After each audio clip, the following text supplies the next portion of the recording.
সূরাতুল আসর এমন এক দামি এক সূরা, এই সূরা নাজিল হওয়ার পর রাসূলের দুইজন সাহাবীর যদি দেখা হতো, একজন সাহাবী আর একজন সাহাবীকে সালাম দেওয়ার পর সূরাতুল আসর তেলাওয়াত করে শোনায়া দিতেন। একজন সাহাবী আর একজন সাহাবীকে যতক্ষণ পর্যন্ত সূরা আসর তেলাওয়াত শেষ না হতো ততক্ষণ পর্যন্ত আরেক সাহাবী ওই ভাইয়ের কাছ থেকে বিদায় হতেন না। কেন কেন কেন? বলে সূরাতুল আসরের ভিতরে এমন এক মেডিসিন আমার আল্লাহ ঢোকায়া দিয়েছেন। এজন্য সাহাবায়ে কেরাম বারবার আরেক সাহাবী মুসলমান ভাইকে এই সূরাতুল আসর তেলাওয়াত করে আল্লাহ তাআলার গুরুত্বপূর্ণ মেসেজগুলো শোনায়া দিতেন, যাতে ওই ভাই ভুলে না যায়। এজন্য এক সাহাবীর সাথে আরেক সাহাবীর দেখা হলে তারা সূরাতুল আসর একজন আর একজনকে তেলাওয়াত করে শোনায়া দিতেন। বলেন সুবহানাল্লাহ। চার ইমামের এক ইমাম ইমাম শাফিঈ রাহমাতুল্লাহি আলাইহি বলেন, ও দুনিয়ার মানুষেরা শোনো, গোটা কোরআনের ভিতরে আমার আল্লাহ যদি শুধুমাত্র সূরাতুল আসর নাজিল করতেন আর যদি অন্য কোন সূরা নাজিল নাও করতেন, এই সূরাতুল আসরের উপরে যদি দুনিয়ার মানুষেরা আমল করত, দুনিয়ার সব মানুষগুলো পাক্কা ঈমানদার হয়ে আল্লাহর জান্নাতের মেহমান হয়ে যাইত। এমন গুরুত্বপূর্ণ কিছু মেসেজ আল্লাহ এখানে দিয়ে রেখেছেন। যদিও সূরাটা ছোট, মাত্র 3টা আয়াত, কিন্তু এর গভীরতা এত বেশি। ইমাম শাফিঈ রাহমাতুল্লাহি আলাইহি বলেন যে দুনিয়ার মানুষ যদি শুধুমাত্র সূরাতুল আসরের উপরে তেলাওয়াত করে আমল করে, তাতেও তারা পরিপূর্ণ কামেল হয়ে জান্নাতি হয়ে যেতে পারবে। বলেন সুবহানাল্লাহ। এত গুরুত্বপূর্ণ একটি সূরা সূরাতুল আসর। আল্লাহ তাআলা বলেন, ওয়াল আসর ইন্নাল ইনসানা লাফি খুসর। নসরের একজন সাহাবী মুসলমান হওয়ার আগের ঘটনা। ওই সাহাবী মুসলমান হওয়ার আগে সূরাতুল আসর আল্লাহ তাআলা নাজিল করলেন। রাসূলের সাহাবী আমর ইবনুল আস রাদিয়াল্লাহু তাআলা আনহু বলেন, আমি যখন বিধর্মী ছিলাম তখন এই সূরাতুল আসর নাজিল হয়। সূরাতুল আসর নাজিল হওয়ার পর একদিন আমি রাস্তা দিয়ে যাইতেছি, আমার সাথে ওই সময়কার একজন ভণ্ড নবী, মিথ্যা নবুয়তের দাবিদার মুসাইলামাতুল কাযযাবের সাথে আমার সাথে দেখা হয়ে গেল। মুসাইলামাতুল কাযযাব ডেকে বলে, ও আমর, বলো তোমাদের যে বন্ধু মুহাম্মদ, তার উপরে নতুন করে কোন সংবিধান, কোন আয়াত নাজিল হয়েছে কিনা? মুহাম্মাদের আল্লাহ নতুন কোন আয়াত নাজিল করেছে কিনা? আমর ইবনুল আস বলে, হ্যাঁ, মুহাম্মাদের উপরে তার আল্লাহ একটা সূরা নাজিল করেছেন। সূরাতুল আসর তেলাওয়াত করে শোনায়া দিলেন। সূরাতুল আসর শোনার পর মিথ্যা নবুয়তের দাবিদার ভণ্ড নবী মুসাইলামাতুল কাযযাব ডেকে বলে, যেহেতু আমি একজন নবী দাবি করেছি, এখন আমার তো একটা সূরার কথা বলা দরকার। মুসাইলামাতুল কাযযাব বলে, আমার উপরেও কিছু আয়াত নাজিল হয়েছে। বলেন নাউজুবিল্লাহ। কৌনাইন কা মুখতার খুদা তুমকো বানায়া, কৌনাইন কা মুখতার খুদা তুমকো বানায়া, উম্মত কি নিগাহবান খুদা তুমকো বানায়া, उम्मत की निगाहबान खुदा तुमको बनाया। या रब मेरे आँखों में समा जाए मदीना, या रब मेरे आँखों में समा जाए मदीना, मुद्दत से मेरे दिल में तमन्ना है मदीना, मुद्दत से मेरे दिल में तमन्ना है मदीना। तलवार पकड़ होकर निकल मैदान आसीर, तलवार पकड़ होकर निकल मैदान आसीर। दुश्मन के मुकाबिल तो लगा नारे तकबीर, दुश्मन की मुकाबिल तो लगा नारे तकबीर। वल अस्र इन्नल इंसान लफी खुस्र। আল্লাহ তাআলা বলেন ওয়াল আসর, সময়ের শপথ। শুরুতে আমার আল্লাহ তাআলা একটি শপথ করলেন।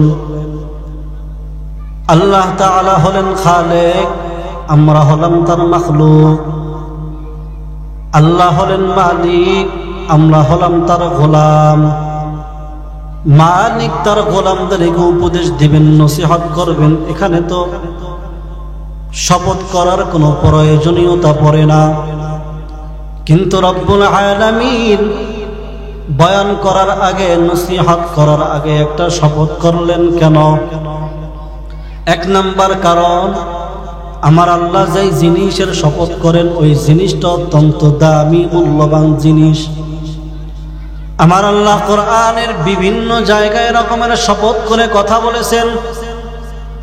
রব্বুল আলামিন বলেন ওয়াস-সামাঈ যাতিল বুরুজ ওয়াল ইয়াউমিল মাওউদ ওয়া শাহিদিন ওয়া মাশহুদ।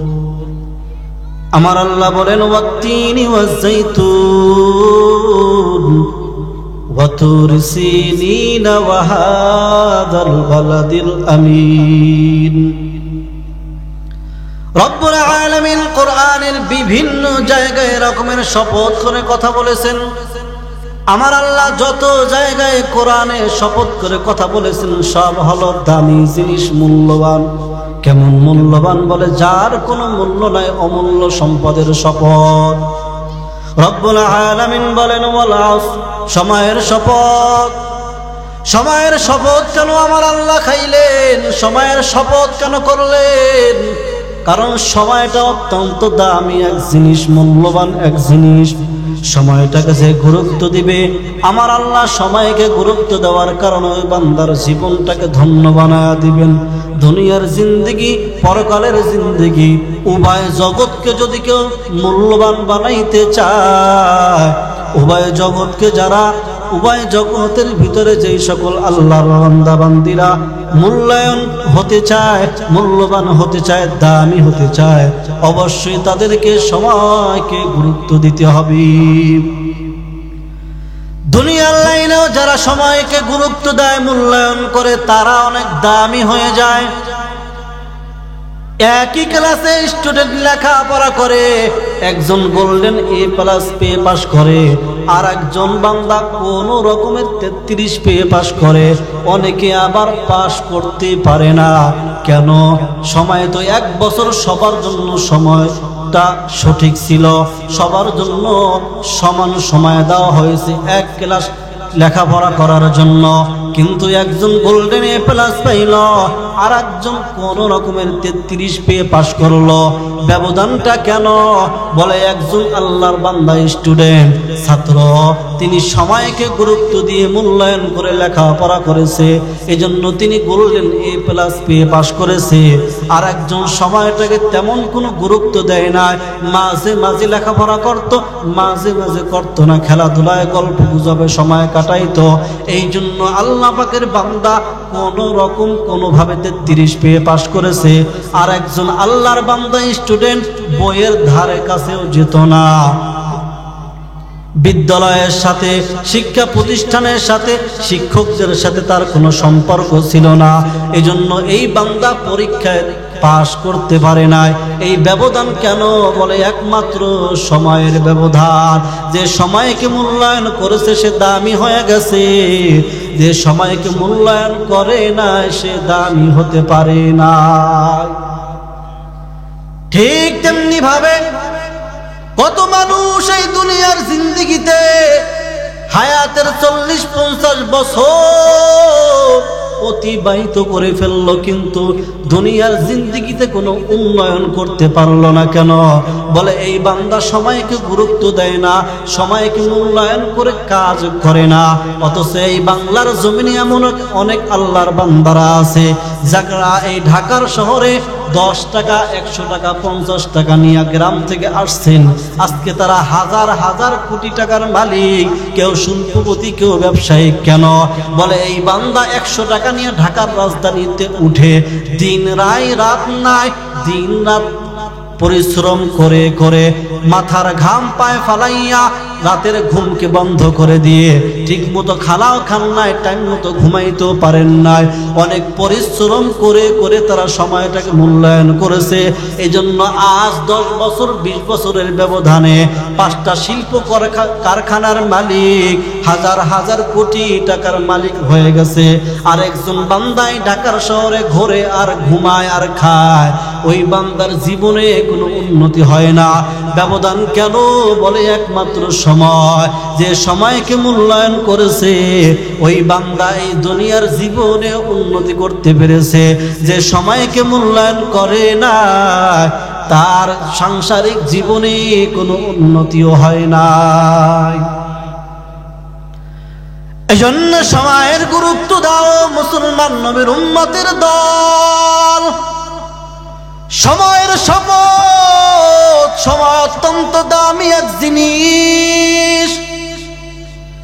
যে আল্লাহ পাকের বান্দা বান্দি সময়কে মূল্যায়ন দিবে সে দামি হয়ে যাবে, সেটা দুনিয়ার লাইনেও আখিরাতের লাইনেও।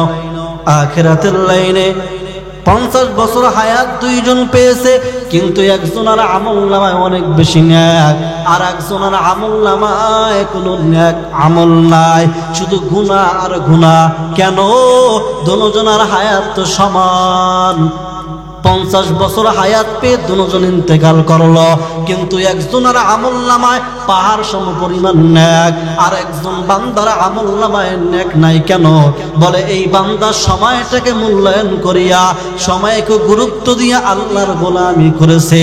আর এক বান্দা 50 বছর হায়াত পেয়েছে ঠিক, কিন্তু এই বান্দা সময়কে গুরুত্ব দিয়ে ইবাদত করে নাই। এই জন্য আল্লাহ পাকের বান্দা আখিরাতের লাইনে কামিয়াবি হতে পারে নাই, দামি হতে পারে নাই। 2 বান্দার হায়াত তো সমান 50 বছর, কিন্তু একজন অনেক নেক নিয়ে আল্লাহর আদালতে হাজির, আর একজনের আমলনামায় নেক হলো 0। ব্যবধানটা কেন? বলে একমাত্র সময়। যে সময়কে গুরুত্ব দিয়েছে সে দামি হয়ে গিয়েছে, আর যে সময়কে গুরুত্ব দেয় নাই, মূল্যায়ন করে নাই, ওই বান্দা আখিরাতের লাইনেও ফেল করেছে, পাস করতে পারে নাই। ওয়াল আসর, সময়ের শপথ। সূরাতুল আসর এমন এক দামি এক সূরা,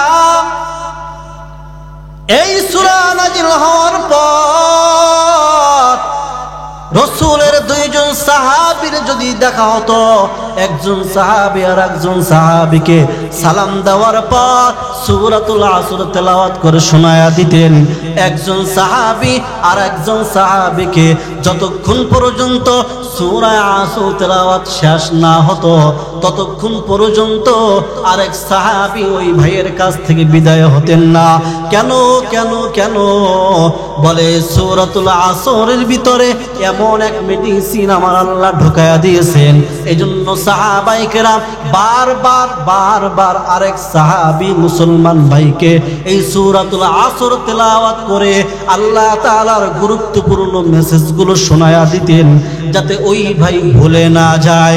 এজন্য এক সাহাবীর সাথে আরেক সাহাবীর দেখা হলে তারা সূরাতুল আসর একজন আর একজনকে তেলাওয়াত করে শোনায়া দিতেন। বলেন সুবহানাল্লাহ। 4 ইমামের এক ইমাম, ইমাম শাফিঈ রাহমাতুল্লাহি আলাইহি বলেন, ও দুনিয়ার মানুষেরা শোনো, গোটা কোরআনের ভিতরে আমার আল্লাহ যদি শুধুমাত্র সূরাতুল আসর নাজিল করতেন, আর যদি অন্য কোন সূরা নাজিল নাও করতেন, এই সূরাতুল আসরের উপরে যদি দুনিয়ার মানুষেরা আমল করত, দুনিয়ার সব মানুষগুলো পাক্কা ইমানদার হয়ে আল্লাহর জান্নাতের মেহমান হয়ে যাইত। এমন গুরুত্বপূর্ণ কিছু মেসেজ আল্লাহ এখানে দিয়ে রেখেছেন। যদিও সূরাটা ছোট, মাত্র 3টা আয়াত, কিন্তু এর গভীরতা এত বেশি। ইমাম শাফিঈ রাহমাতুল্লাহি আলাইহি বলেন যে দুনিয়ার মানুষ যদি শুধুমাত্র সূরাতুল আসরের উপরে তেলাওয়াত করে আমল করে, তাতেও তারা পরিপূর্ণ কামেল হয়ে জান্নাতি হয়ে যেতে পারবে। বলেন সুবহানাল্লাহ। এত গুরুত্বপূর্ণ একটি সূরা সূরাতুল আসর। আল্লাহ তাআলা বলেন ওয়াল আসর ইন্নাল ইনসানা লাফি খুসর। রাসূলের একজন সাহাবী মুসলমান হওয়ার আগের ঘটনা। ওই সাহাবী মুসলমান হওয়ার আগে সূরাতুল আসর আল্লাহ তাআলা নাজিল করলেন। রাসূলের সাহাবী আমর ইবনুল আস রাদিয়াল্লাহু তাআলা আনহু বলেন, আমি যখন বিধর্মী ছিলাম তখন এই সূরাতুল আসর নাজিল হয়। সূরাতুল আসর নাজিল হওয়ার পর একদিন আমি রাস্তা দিয়ে যাইতেছি, আমার সাথে ওই সময়কার একজন ভণ্ড নবী, মিথ্যা নবুয়তের দাবিদার মুসাইলামাতুল কাজ্জাবের সাথে আমার সাথে দেখা হয়ে গেল। মুসাইলামাতুল কাজ্জাব ডেকে বলে, ও আমর, বলো তোমাদের যে বন্ধু মুহাম্মদ, তার উপরে নতুন করে কোন সংবিধান, কোন আয়াত নাজিল হয়েছে কিনা? মুহাম্মাদের আল্লাহ নতুন কোন আয়াত নাজিল করেছে কিনা? আমর ইবনুল আস বলে, হ্যাঁ, মুহাম্মাদের উপরে তার আল্লাহ একটা সূরা নাজিল করেছেন। সূরাতুল আসর তেলাওয়াত করে শোনায়া দিলেন। সূরাতুল আসর শোনার পর মিথ্যা নবুয়তের দাবিদার ভণ্ড নবী মুসাইলামাতুল কাজ্জাব ডেকে বলে, যেহেতু আমি একজন নবী দাবি করেছি, এখন আমার তো একটা সূরার কথা বলা দরকার। মুসাইলামাতুল কাজ্জাব বলে, আমার উপরেও কিছু আয়াত নাজিল হয়েছে। বলেন নাউজুবিল্লাহ। কারণ যে মুহাম্মদ আল্লাহ তার উপরে আয়াত নাজিল করছে, এখন আমি যদি কিছু না বলি তাহলে তো আমার প্র্যাকটিস থাকে না, যেহেতু আমিও নিজেকে নবী দাবি করতেছি। কিন্তু এটা এমন একটা ভণ্ড, কিছু ভণ্ড আছে যাদেরকে ভণ্ড বোঝার জন্য দলিল লাগে না, দলিল ছাড়াই তার কথা, তার আচরণে, তার ব্যবহারে বোঝা যায় যে এটা একটা ভণ্ড। তো মুসাইলামাতুল কাজ্জাব এটা এমন একটা ভণ্ড, এমন একজন মিথ্যাবাদী, যে ওই জামানার বিধর্মী যারা ছিল, মুশরিক যারা ছিল, তারাও বলতো যে এটা একটা ভণ্ড, যা বলে সব মিথ্যা। এমন একজন মিথ্যাবাদী, নবীর প্রতি হিংসা। এজন্য সূরা আসর নাজিল হওয়ার পরে বলতেছে আমার উপরেও আয়াত নাজিল হয়েছে, কিন্তু যা বলে তা কোনোটার সাথে কোনো মিল নাই, না ছন্দের সাথে মিল আছে, না অর্থের সাথে কোনো মিল আছে। কিন্তু আল্লাহর কোরআন এমন এক কোরআন, নবীর উপরে আল্লাহ তাআলা এমন এক কিতাব নাজিল করেছেন যার ছন্দের সাথে ছন্দের মিল, অর্থের সাথে অর্থের মিল। বলেন না সুবহানাল্লাহ।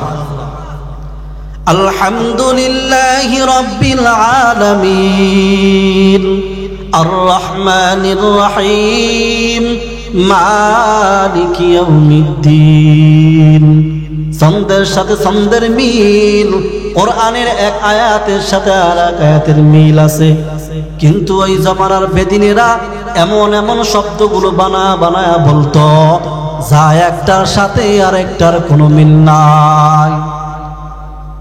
ইয়াসিন ওয়াল কুরআনিল হাকীম ইন্নাকা লামিনাল মুরসালিন।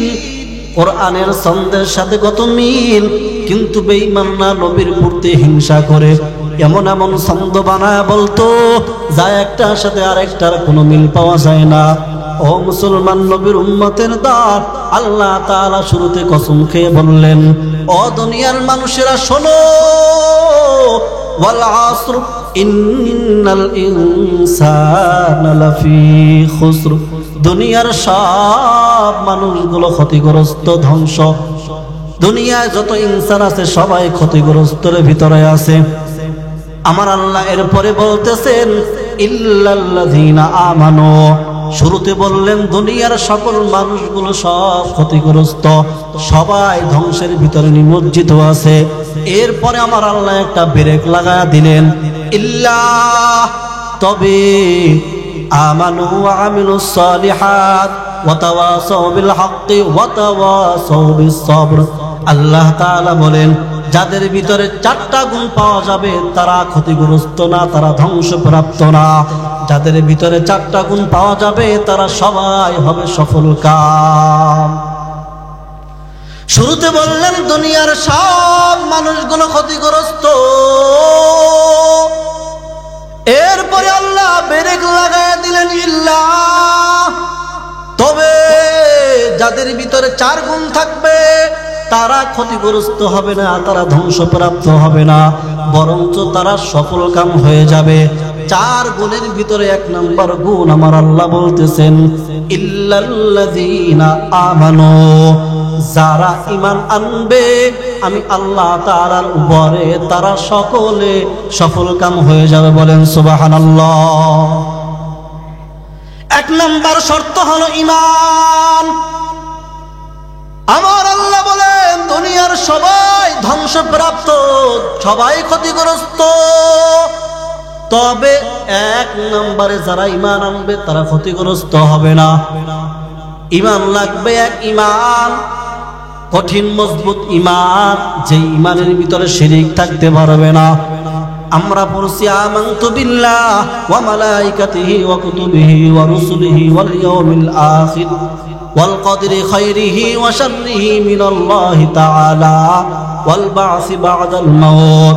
এই বিষয়গুলোর উপরে যারা বিশ্বাস স্থাপন করবে তারা হলো ঈমানদার। আবার ভিন্ন দিকে আমার আল্লাহ কোরআনুল কারীমে জানায়া দিয়েছেন, ও দুনিয়ার মানুষের দল শোনো, যেমন তেমন ঈমানদার হইলে জান্নাত পাওয়া যাবে না। আমার আল্লাহ তাআলা ঈমানের একটা মডেল দিয়েছেন, মডেল। আমার আল্লাহ জানেন দুনিয়ার মানুষেরা মডেল দেখে দেখে নিজেকে সাজাইতে বড় পছন্দ করে। দুনিয়ার মানুষগুলো মডেল দেখে দেখে এরপরে নিজেকে সাজাইতে বড় ভালোবাসে। দোকানে গিয়ে খুঁজে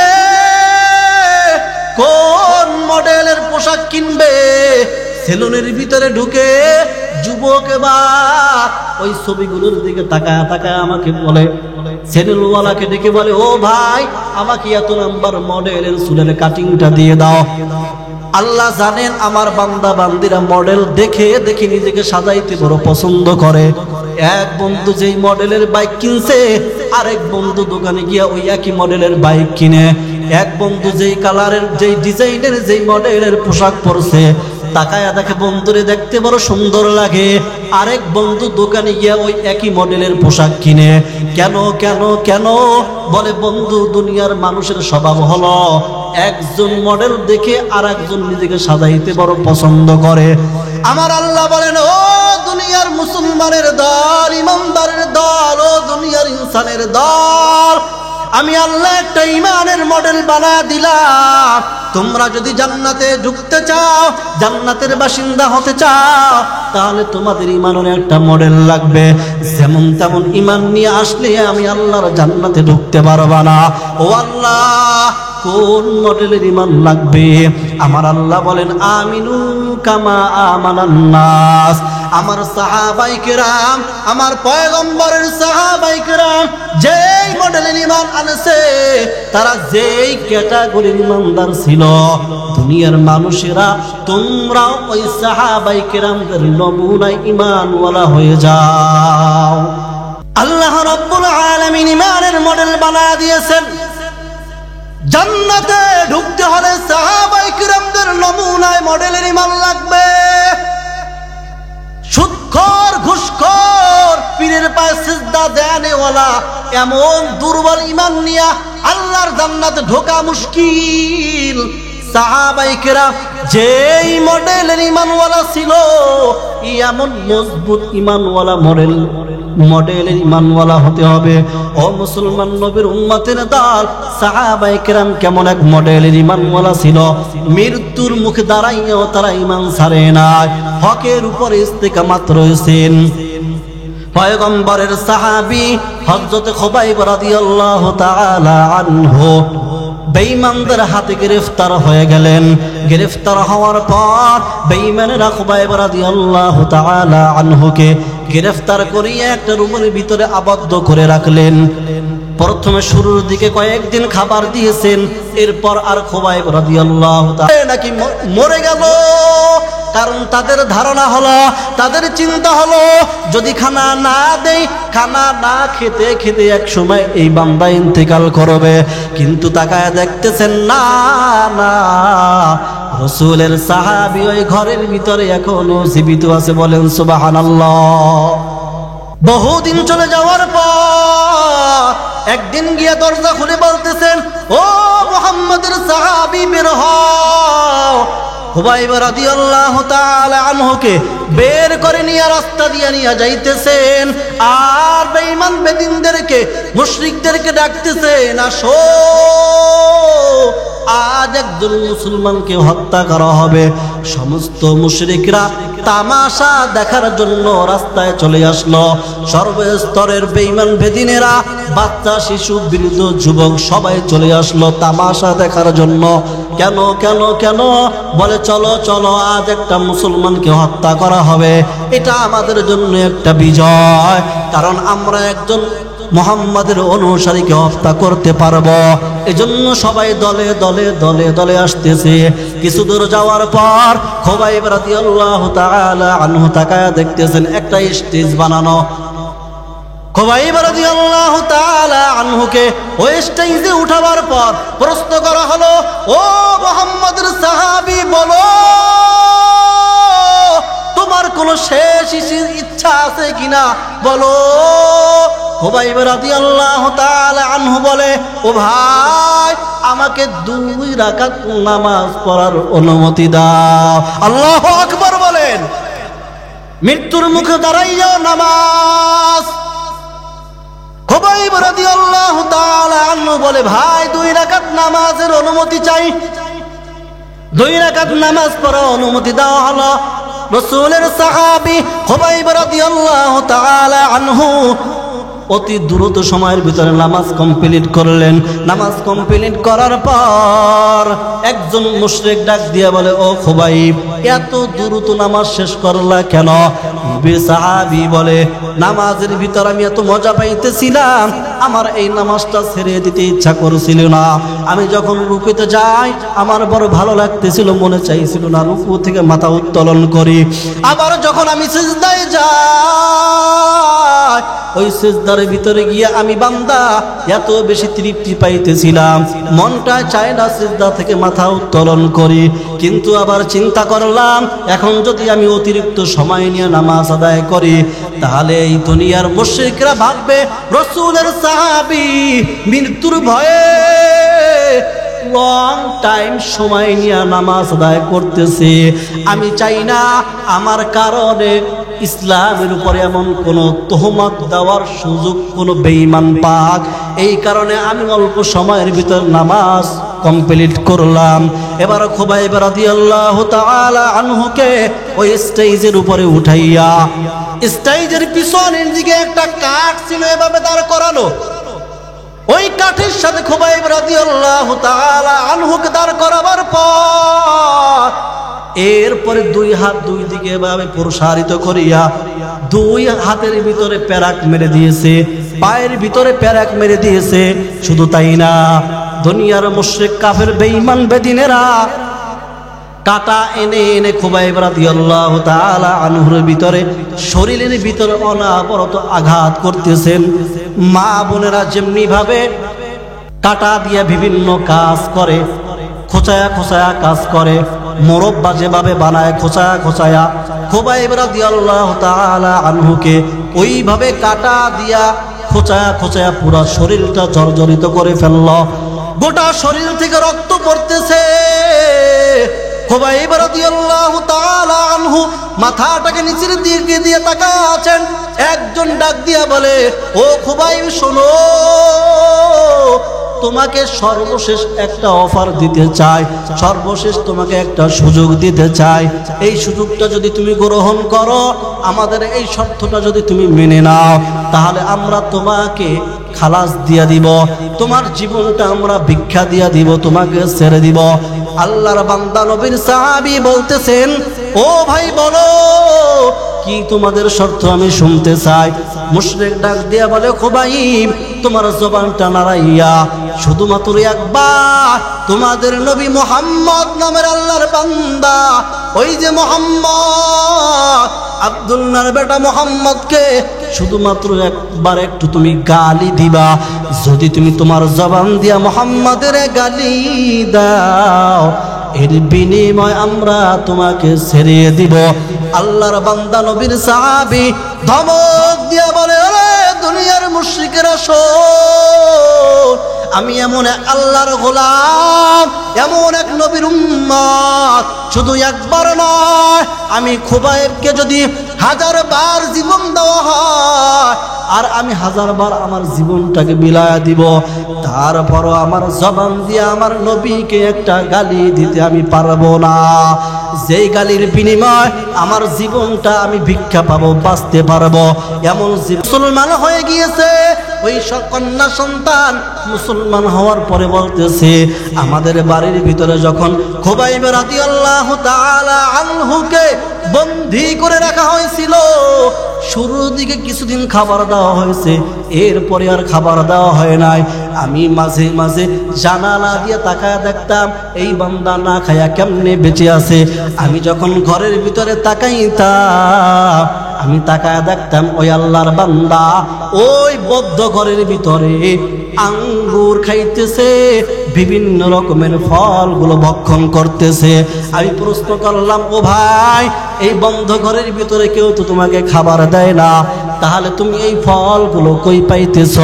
খুবাইব রাদিয়াল্লাহু তাআলা আনহু বলে, এরে আল্লাহ পাকের বান্দি শোনো, আমি এমন একজন আল্লাহর গোলাম, এমন একজন ঈমানওয়ালা বান্দা আমি, যেই আল্লাহর গোলাম আমি, ওই আল্লাহ আমার জন্য জান্নাত থেকে খাবারের ব্যবস্থা করে দিয়েছে। বলেন সুবহানাল্লাহ। ইল্লাল্লাযীনা আমানু, 1 নম্বর শর্ত ঈমান, 2 নম্বর শর্ত ওয়া আমিলুস সালিহাত। জান্নাতে যেতে হলে 2 নম্বর শর্ত হলো ওয়া আমিলুস সালিহাত, নেক আমল করো। ও মুসলমান নবীর উম্মতের দল, জান্নাতে যেতে হলে ঈমান আনার পরে নেক আমল করতে হবে। আদেশ করেছেন আমার আল্লাহ। আমার আল্লাহ বলেন, দুনিয়ার মানুষেরা শোনো, যদি মৃত্যুর পরে জান্নাতের বাসিন্দা হতে চাও, তাহলে অবশ্যই তোমাদেরকে ঈমান আনার পরে নেক আমল করা লাগবে। আমার আল্লাহ কোরআনের ভিন্ন এক আয়াতে বলেন, ইন্নাল্লাযীনা আমানু ওয়া আমিলুস সালিহাত কানাত লাহুম জান্নাতুল ফিরদাউসি নুজুলা। আমার আল্লাহ বলেন, ও দুনিয়ার মানুষেরা শোনো, আমি আল্লাহ একটা জান্নাত বানায় রাখছি, জান্নাতুল ফেরদাউস আমি আল্লাহ বানায় রেখেছি। এই জান্নাতুল ফেরদাউসের বাসিন্দা যদি তোমরা হতে চাও, অবশ্যই তোমাদেরকে 2টো কাজ করতে হবে। 1 নম্বর ঈমান, 2 নম্বর হলো নেক আমল। আমরা নেক আমল করতে চাই না, আল্লাহর ইবাদত করতে চাই না, অথচ আল্লাহ আমাদেরকে দুনিয়াতে পাঠিয়েছেন এই গোলামি করার জন্য, নেক আমল করার জন্য, ইবাদত করার জন্য। আমার আল্লাহ বলেন, ওয়ামা খালাকতুল জিন্না ওয়াল ইনসা ইল্লা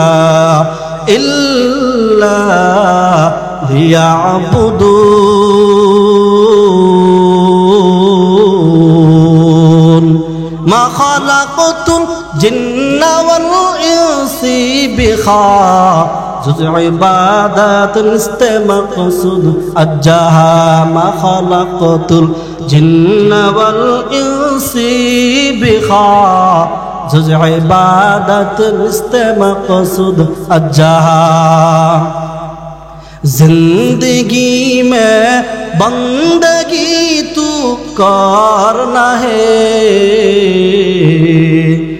जिंदगी में बंदगी तू करना है, जिंदगी में बंदगी शर्मिंदा है, जिंदगी में बंदगी शर्मिंदा है। दुनिया में हो दुनिया का तालबगार ना हो, बाजार से गुजर हो खरीदार ना हो। दुनिया में हो दुनिया का तालबगार ना हो, बाजार से गुजर हो खरीदार ना हो। ए दुनिया एक मिसल कागज फूल है, जिंदगी में बंदगी तू करना है, जिंदगी में बंदगी शर्मिंदा है, जिंदगी में बंदगी शर्मिंदा है। मुसलमान ईमानदार 2 नंबर गुण नेक আমল, 3 नंबर गुण ওয়াতাওয়াসাউ বিল হক, মানুষকে সত্য পথে সঠিক পথে ডাকো, সত্য কথা বলো, ন্যায়ের কথা বলো, হকের কথা বলো। ওয়াতাওয়াসাউ বিল হক ওয়াতাওয়াসাউ বিস সবর। 4 নাম্বার গুণ হলো, ও দুনিয়ার মানুষেরা, যখন তোমরা হকের কথা বলতে গিয়ে বিপদের সম্মুখীন হইবা, তখন তোমরা ধৈর্য ধারণ করবা। দেখেন আল্লাহ জান্নাত দেওয়ার জন্য, কামিয়াবির জন্য, সফলতার জন্য 4টা গুণ দিলেন। 2টা আল্লাহর সাথে সম্পৃক্ত, আর 2টা হলো দুনিয়ার মানুষের সাথে সম্পৃক্ত। ও বান্দা, ঈমান আনছো, নেক আমল করছো, এখন তুমি জান্নাতে যাইবা? বলে না না, তোমার আর 2টা কাজ আছে, এই 2টাও আদায় করো। মানুষকে হকের পথে ডাকো, হক কথা বলো, এবং বিপদের সময় ধৈর্য ধারণ করো। রব্বুল আলামিন আমাদেরকে এর উপরে আমল করার তৌফিক দান করুন, পড়ি আমিন। যদি আমরা এই 4টা গুণ অর্জন করতে পারি, আল্লাহ তাআলা ওয়াদা দিয়েছেন অবশ্যই আমরা সফল কাম হব, কামিয়াবি হতে পারবো, আল্লাহর জান্নাতে যেতে পারবো। রব্বুল আলামিন আমাদের সকলকে সূরাতুল আসর থেকে যে আলোচনা হয়েছে এর উপরে আমাদের সকলকে আমল করার তৌফিক দান করুন, আমিন।